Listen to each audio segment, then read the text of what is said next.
ศูนย์กลางองค์การพุทธศาสนาสัมพันธ์ลาวพร้อมด้วยพระเถรานุเถระและสาวพุทธพร้อมเพียงกันยกยอดโซฟา7 ยอดใส่สำนักงานประธานศูนย์กลางองค์การพุทธศาสนาสัมพันธ์แห่งสาธารณรัฐประชาธิปไตยปาซาโซลาวหลังจากที่ใช้เวลาก่อสร้างมาเป็นเวลาหลายปี สมัยประธานสงฆ์องค์ที่ 5 และมาสำเร็จขึ้นอยู่ในสมัยองค์ที่ 7 ปัจจุบันพิธียกยอดส่อฟ้าใส่สำนักงานประธานศูนย์กลางองค์การพุทธศาสนาสัมพันธ์แห่งสาธารณรัฐประชาธิปไตยปาซาโซลาวแม่นเป็นหนึ่งในพิธีทั้งศาสนาภายในงานบุญฉลองผลสำเร็จการจัดทำปื้มพระไตรปิฎกลาวระหว่างวันที่26-31 มังกร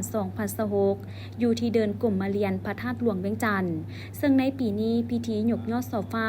แม่นได้จัดขึ้นในตอนแลงของวันที่30 มังกรโดยการเป็นประธานของพระอาจารย์ใหญ่มหาเวทมเสนัยประธานศูนย์กลางองค์การพุทธศาสนาสัมพันธ์แห่งสาธารณรัฐประชาธิปไตยปาซาโซลาวพร้อมด้วยคณะบริหารงานศูนย์กลางมีบรรดาประธานองค์การพุทธศาสนาสัมพันธ์ลาวแขวง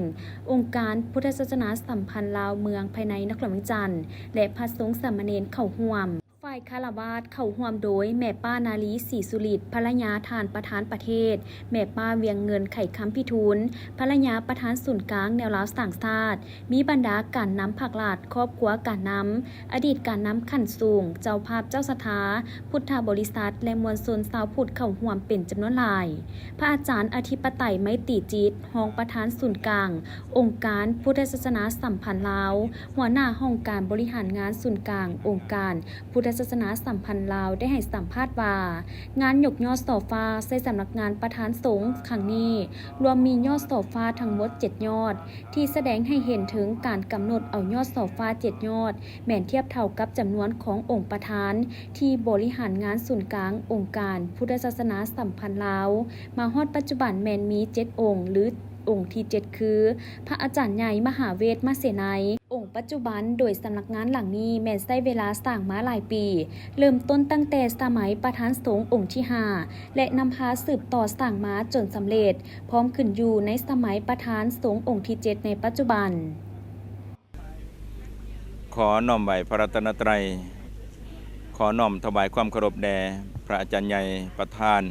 พระมหาเถรานุเถระเจริญสุขสบายดีมายังการนำผักหลัดขอบกว่ากันนำตลอดเทิงพระสันลามันดับเผาในการสร้างกุฏิที่เขาเอ่นว่าภาษาวัดว่าพระกุฏิแต่ในที่นี้มีอีกคำหนึ่งก็คือสำนักงานประธานศูนย์กลางองค์การพุทธศาสนาสัมพันธ์แห่งสปปลาวอันนี้คือสื่อเต็ม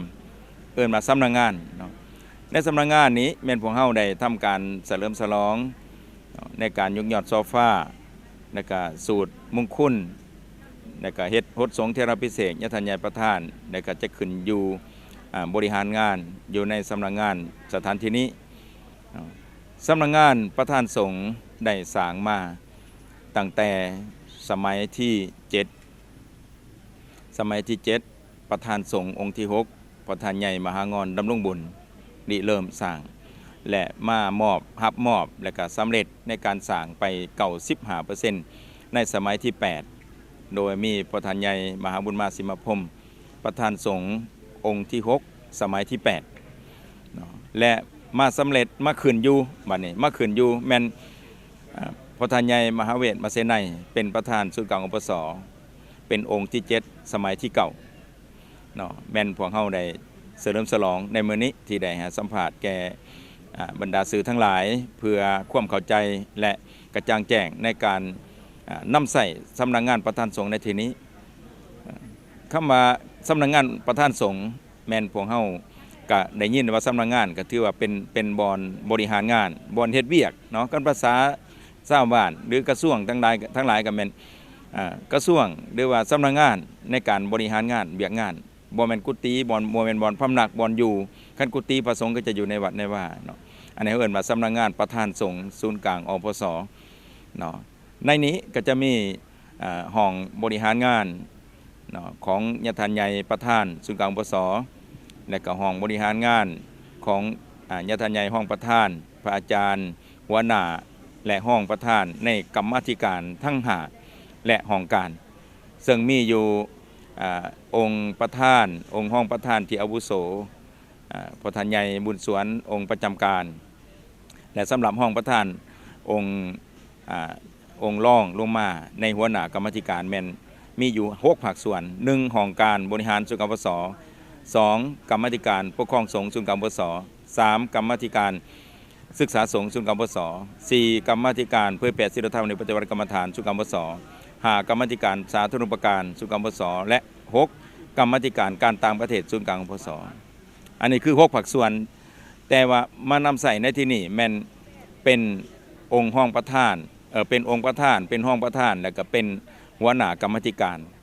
ส่วนสำนักงานของพนักงานของอาสาสมัครที่เป็นฆราวาสหรือเป็นพระสงฆ์ทั่วไปแม่นยังอยู่สำนักงานเหมือนเดิมอยู่ที่มหากดีและอยู่หอธรรมสภาหอธรรมสภาเป็นสำนักงานใหญ่เป็นส่วนกลางถึงในการปินอ้อมเวียกงานทั้งหลายเนาะในที่นี้แม่นเฉพาะองค์ประธานองค์ห้องประธานและก็หัวหน้ากรรมาธิการต่างๆที่ได้ขึ้นมาบริหารงานในสถานที่นี้เนาะเจ้าในงานบุญยกยอดเสาฟ้าและฮดสงฆ์พระมหาเถระขนาดจัดทำพระไตรปิฎกแล้วครั้งนี้แม่นได้มีเจ้าภาพเจ้าสถาจำนวนหลายครอบครัวที่ได้ร่วมเป็นเจ้าภาพเจ้าสถากองฮดสงฆ์และยอดเสาฟ้าที่นำพาโดยครอบครัวการน้ำผักลาดและบรรดาบริษัทต่างๆคือดังครอบครัวของท่านนางสมสนุกไซสนะวงเพชรที่ได้ให้สัมภาษณ์ว่าครอบครัวของเพิ่นก็แม่นส่วนหนึ่งที่ร่วมทำบุญกับพระพุทธศาสนา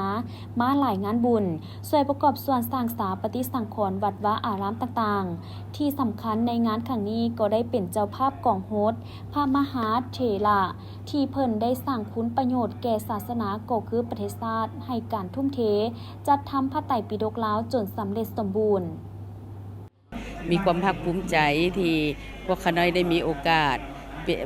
เป็นเจ้าศรัทธาร่วมฮดสงฆ์พระเถระนุเถระที่เพิ่นได้พัฒนที่เพิ่นได้บุกเบิกและได้สร้างพระไตรปิฎกให้สำเร็จในครั้งนี้ถือว่า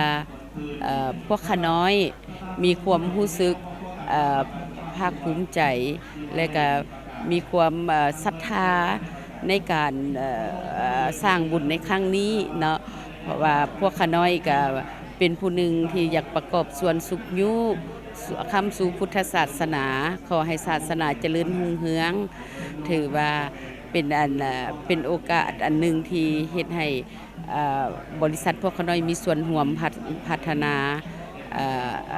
พุทธศาสนาให้เจริญรุ่งเรืองคำสู่ประเทศชาติให้มีความอยู่เย็นเป็นสุขผาสุขทางบริษัทของพวกเขาก็ได้มีการประกอบส่วนสร้างพระสังฆราชอยู่ในหอธรรมสภาและได้บำรุงพุทธศาสนามาโดยตลอดกับแม่นมีส่วนร่วมทุกกิจกรรมของพุทธศาสนาพวกเขาก็ได้มีส่วนร่วมบริษัทพวกเขาก็ได้มีส่วนร่วมประกอบส่วนนับจากนี้สำนักงานองค์การพุทธศาสนาสัมพันธ์แห่งสาธารณรัฐประชาธิปไตยประชาชนลาวแม้นจะได้ย้ายมาประจำอยู่ตึกหลังนี้เพื่อดำเนินจัดตั้งปฏิบัติเวียกงานต่างๆนับตั้งแต่องค์ประธานรองประธานรวมไปถึงบรรดาห้องการทั้ง5กรรมาธิการคือกรรมาธิการปกครองสงฆ์กรรมาธิการศึกษาสงฆ์กรรมาธิการเผยแผ่ศีลธรรมและปฏิบัติกรรมฐานกรรมาธิการการต่างประเทศและกรรมาธิการสาธารณูปการ